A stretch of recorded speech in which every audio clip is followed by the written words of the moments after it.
from the second chapter of Job,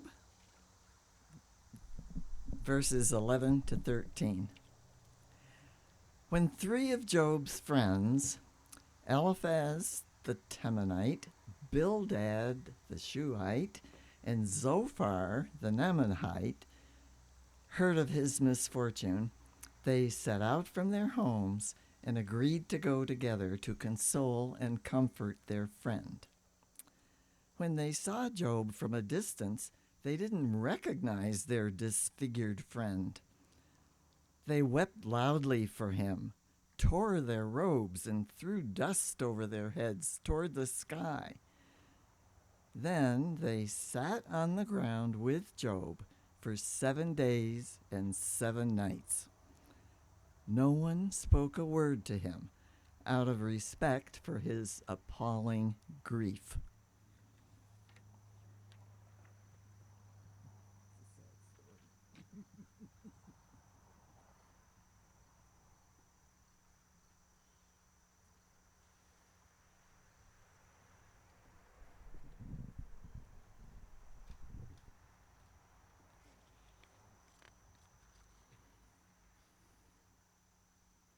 I got the call and almost rushed right over.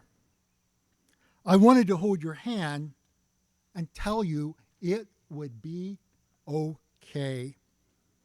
I wanted to start a meal train. I wanted to bring casseroles and flowers and hope of better days. I wanted to take my heart out of my chest and put it in yours so that the ache may fade. I wanted to speak and fight with the person in charge. I wanted to get justice. I wanted to make it fair. I wanted to start a campaign. I wanted to rewind time to easy, better days. There is so much that I want to do, but it's not about me.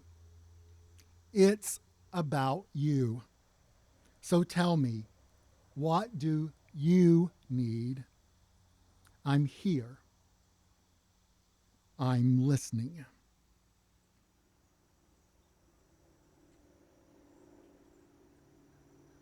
In those words written by Sarah R.,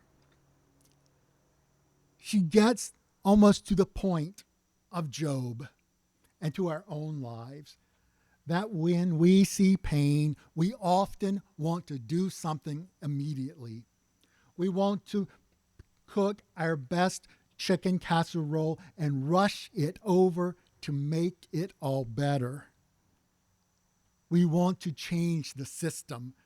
We want to do something to make life right.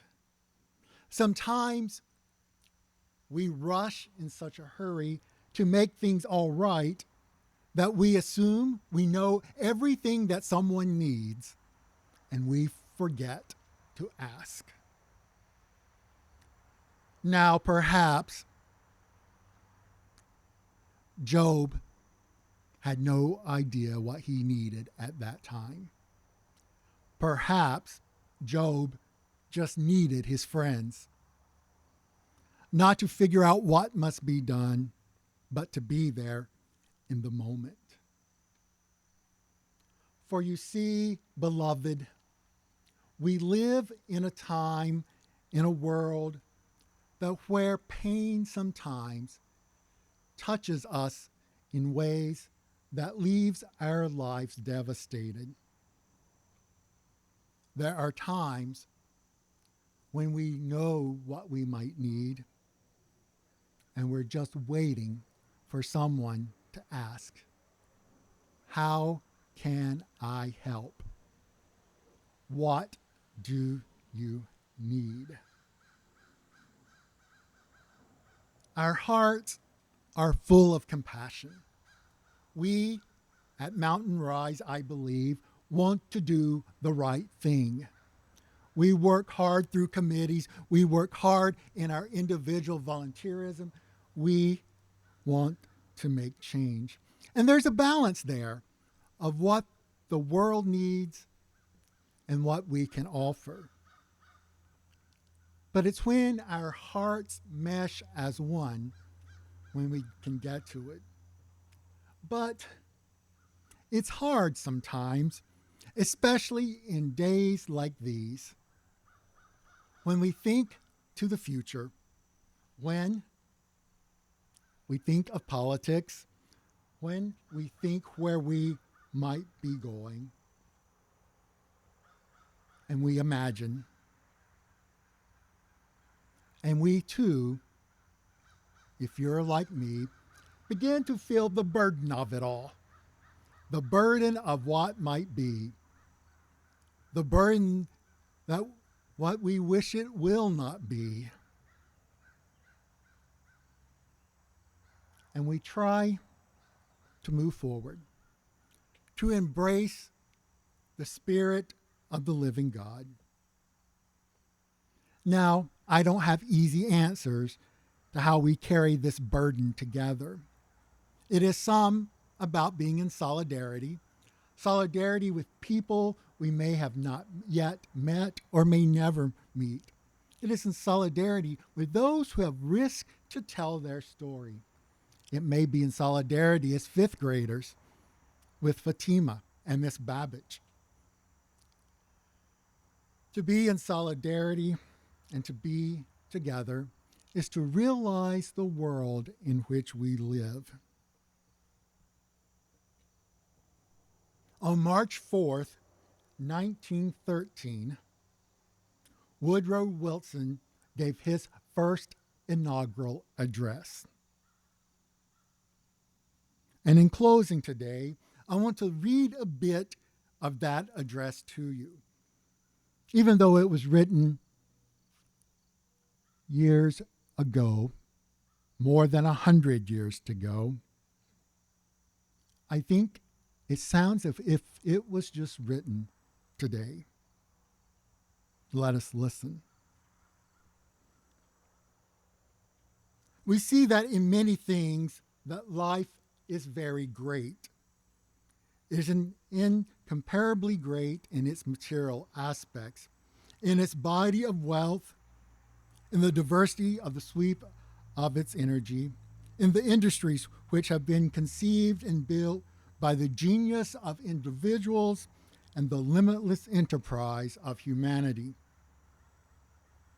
Nowhere else in the world have noble men and women exhibited more striking forms of the beauty of energy of sympathy and helpfulness and counsel in their efforts to rectify wrong and alleviate suffering and set the weak in the way of strength and hope.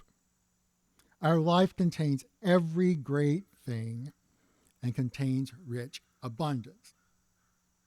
And this is the part I really want you to hear now. But the evil has come with good, and much gold has been corroded. With riches has come inexcusable waste. We have squandered a great part of what we might have used, and have not stopped to conserve the exceeding bounty of nature. Without our genius for enterprise would have been worthless and impotent, scorning to be careful. Shamefully prodigal as well as admirably efficient. We have been proud of our achievement, but we have not hitherto stopped thoughtfully enough to count the human cost. The cost of lives snuffed out, of energies overtaxed and broken, the fearful physical and spiritual cost to the men and women and children upon whom the dead weight and the burden of it all has fallen pitilessly the years through. This is not a day of triumph. It is a day of dedication. Here, muster not the forces of political party, but the forces of humanity. Hearts wait upon us. Lives hang in the balance. Hopes call upon us to say what we will do. Who shall live up to the great trust? who dares fail to try.